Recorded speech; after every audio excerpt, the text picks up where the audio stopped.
So this has got to be the most weird, awkward, ridiculous afternoon that I ever spent. So after Little House on the Prairie, I was kind of put on a list of celebrity kids. So when a celebrity was needed or when a celebrity kid was needed, sometimes I got called up. And what I was called to do was be a judge to kind of give awards to young students who had submitted an essay and their achievements and kind of some struggle that they had, and we were going to bestow upon them an award and a grant. Now, I'm kind of hazy on the details because it was just one afternoon, but I am not hazy on the people that I spent that afternoon with. And man, was it awkward. Here is the list of celebrities that come in. The first one to walk in is George Takei, or Takai. I'm not really sure. Let's just go with Takei.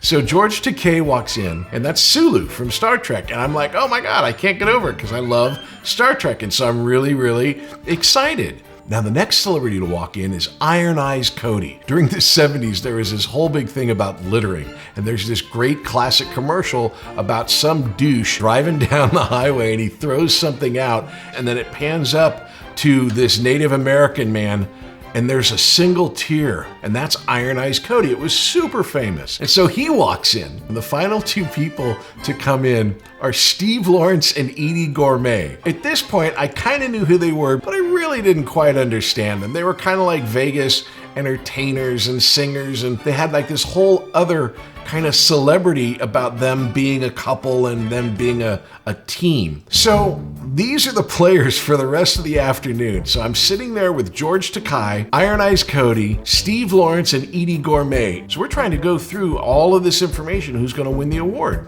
Well, Iron Eyes Cody never said a word. He was a very quiet man.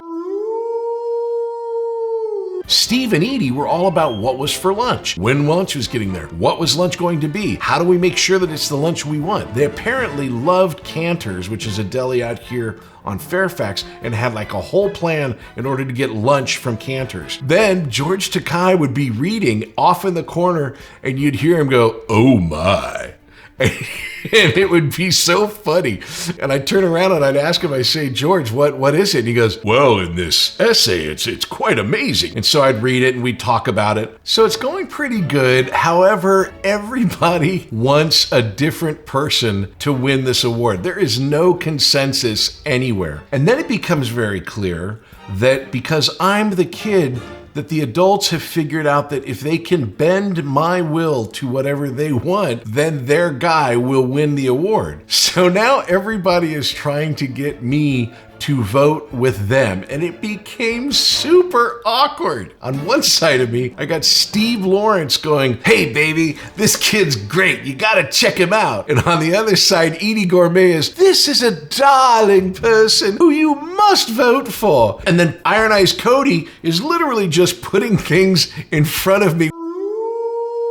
And then of course, George Takei is handing me things going, "Patrick, you really do need to vote for this boy." And I have to make a choice about who's going to win. Now, I had my own guy that I thought was really, really good, and I tried to convince them, but that wasn't happening. So I figured, well, I probably should choose either Steve or Edie. Maybe they'll vote together and then we can be done with this thing. So I end up voting with Steve Lawrence, which kind of incensed Edie Gourmet, but then slowly but surely we all kind of came around onto the same person.